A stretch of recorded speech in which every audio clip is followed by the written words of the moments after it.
سلام دوستان، به کانال نکاتوب خوش آمدید. این روزها در همه جا کامراها نصبند و هر حادثه‌ای که رخ دهد حتما در آنها ثبت می شود. در این ویدیو صحنه‌های جالبی ثبت شده است که یک جای تماشا میکنید. برای دلگرمی ما لایک موندن را فراموش نکنید.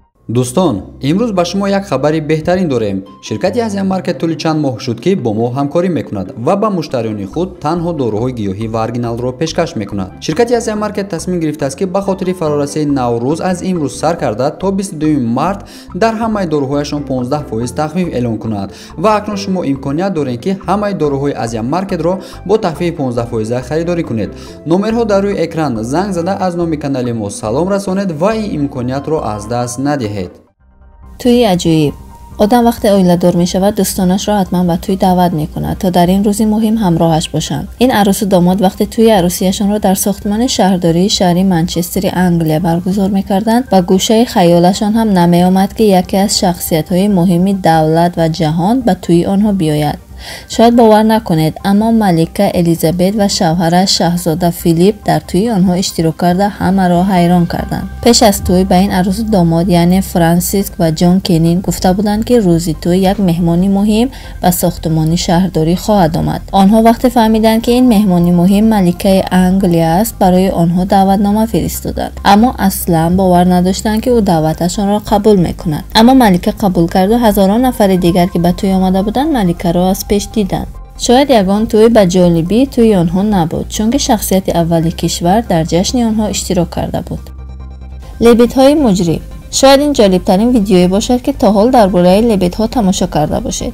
میدونید که آنها به خاطر زیباییشان معروفند. شاید آنها قانون شکنی را انتخاب کردند که دائما در کار مردم مشکل ایجاد میکنند و میلیسیا آنها را پیش میکند. از مشکلات ایجاد کرده آنها میتوان چند مثال آورد. آنها در راههای رفت آمد ماشین ها گشت و گذار میکنند. اینچنین از دست میلیسیا گریختن میخواهند. برای همین زیاد میبینیم که میلیسیا از پی یک لبیت سور میکند و او را داشتن نمیتواند. اینچنین باید بدانید که لبیت ها پرنده های قدرتمند هستند و ممکن است که در وقت گریختن دست آدم را شکسته گریزند. هنر سنگی. شاید باور نکنید که این سنگ ها به یگان کلی یا هر چیزی نصب کننده دیگری روی هم قرار گرفتند و نمیافتند. قرار دادن و به تعادل در آوردن این سنگ ها بر روی همدیگر یک هنر به حساب می رود و سالهاست که هنرمندان از آن استفاده می برند. در زبان سانسکریت هم به این کار یوپالال یوگا میگویند که معنایش یوگای سنگ است. برای این کار باید قسم میلغزیدگی سنگ را یافته آن را به دیگر سنگ ها مطابق کنید. این کار آسان نیست و برایش تمرکزی زیاد لازم است. جالب است بدانید که برای قرار دادن این سنگ ها بر روی همدیگر در تگزاس مسابقه برگزار می شود و هنرمندان در این هنرشان با همدیگر رقابت می کنند. چند سال اخیر این کار خیلی رواج یافته است اما یک جهت منفی هم دارد. بعضا کوهنوردان یا پیاده‌گردان سنگ ها را برای نشانه‌گذاری استفاده می کنند تا راه بازگشت را گم نکنند، اما هنرمندان آن سنگ ها را نافهمیده می گیرند و این سبب می شود که آنها راه را گم کرده در طبیعت گم شوند.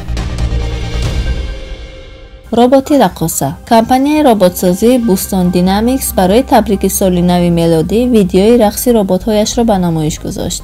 این گروه 3 نفره از دیگر ربات‌ها فرق دارند و با یک دیدن میتوان تکنولوژی پیشرفته و توانایی بلندشان را پی ببرید. در این ویدیو هم آنها در آهنگ دو یو لاو می که سال 1962 منتشر شده است رقص و بازی دارند. این گروه 3 نفره از بیشتری آدمان بهتر و زیباتر می‌رقصند. ربات‌های شرکت بوستون دینامیکس بیشتر در ساحه ساختمان‌سازی استفاده می‌شوند، اما بعضا صاحب این شرکت اجازه می‌دهد تا ربات‌هایش برقصند و خستگیشان را درک کنند. حتی به ایلان ماسک میلیاردر جهانی هم این ربات‌ها پسند آمدند. این رباتی که می‌بینید نامش اطلس است و مثل انسان است. برای جابجا کردن بارهای وزنی استفاده می‌شود. هنوز تولیداتش زیاد نیست و جهانی نشده است. این ربات دیگر که به سگ مانندی دارد نامش اسپات است و نرخ آن $74,000 است. پریدن از کوه آتشفشان. کارگردان، جهانگرد و کارآفرین. اینها 3 کلمه هستند که در وصف سم کاسمن گفتن ممکن است. این ویدیو وقتی پخش شد همه او را با نام پرنده کوه آتشفشان شناختند. در این ویدیو لحظه‌ای که کوسمن به دهانه کوه آتش نشان نزدیک شده ایستاده است ثبت شده است.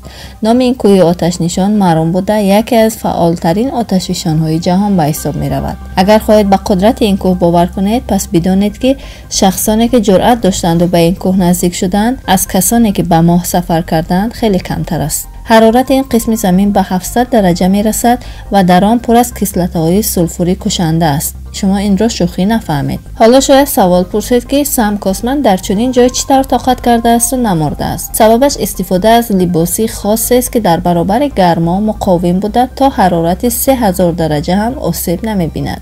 البته این تنها کوه نیست که کوسمن به آنجا رفته است، بلکه کوه مشهوری مسیح در نیکاراگوآ را هم فتح کرده است و به همه مردم شجاع بودنش را نشان داده است. این کوه با نام کوه جهنم مشهور شده است و مقصد رفتن کوسمن به آنجا این بود که سنسورهای مخصوصی که فوران کوه آتشفشان را تشخیص می‌دهند را ببیند و به خاطر همین فداکاری کوسمن ممکن است روزی جان هزاران نفر نجات پیدا کند.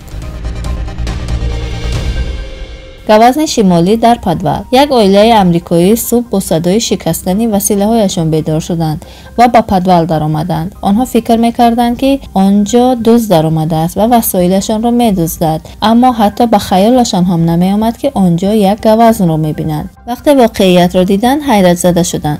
یک گوزن کلان تیره‌ای را شکسته به آنجا در آمده بود. این حیوان در خیابان از پی خوراک عبور شده ناخواسته به این خانه میرسه. صاحب خانه زن جولی گفته است که این گوزن خیلی آرام و با ادب بوده است و طول 3 ساعت او را مهمانداری کردند. بعد امدادگران آمده گوزن را بردند تا در طبیعت و زندگی عادیش ادامه دهد.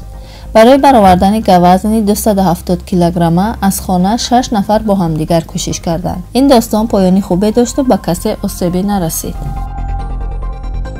خرس گوشنه. این صحنه جالب توسط کامراهای نظارتی این مغازه ثبت شده است و خرس را نشان می‌دهد که گرسنه شده است و به مغازه آمده است تا یگان چیزی بخورد. ما می‌دانیم که خرس‌ها در وقت گوشنگی ماهی می‌خورند، نه اینکه به مغازه برای خرید روند. اما اینجا داستان این خرس فرق می‌کند. این مغازه در بریتانیا جایگیر است و این خرس بعد چند دور گشتن در مغازه یک شکلات را انتخاب می‌کند و همانجا روی زمین نشسته آن را می‌خورد. خوشبختانه این خرس شیرینی را بیشتر از گوشت دوست می‌داشته است، وگرنه صاحب مغازه را یک لقمه می‌کرد. البته او نه تنها در اینجا بلکه در دیگر مغازه‌ها هم گشته است. متخصصان بعد دیدن نوار گفتند که این خرس 16-18 ساله بوده، حدود 225 کیلوگرم وزن دارد. در آخر توسط کارمندان باغ وحش کالیفرنیا به طبیعت برگشت، ولی به پایش یک TPS بستند که اگر دوباره به شهر برگردد آنها باخبر شوند.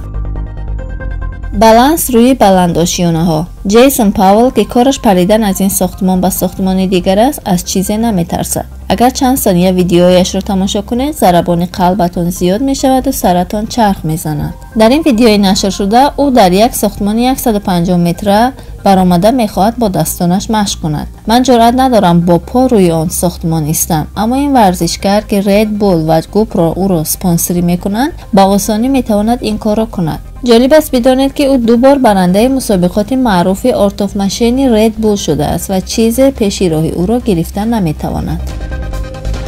تشکر که تا آخر ویدیو با ما بودید. لایک موندن و آبونه شدن را فراموش نکنید. زنگولچه را پخش کنید تا از ویدیوهای دیگری ما بخبر نمانید.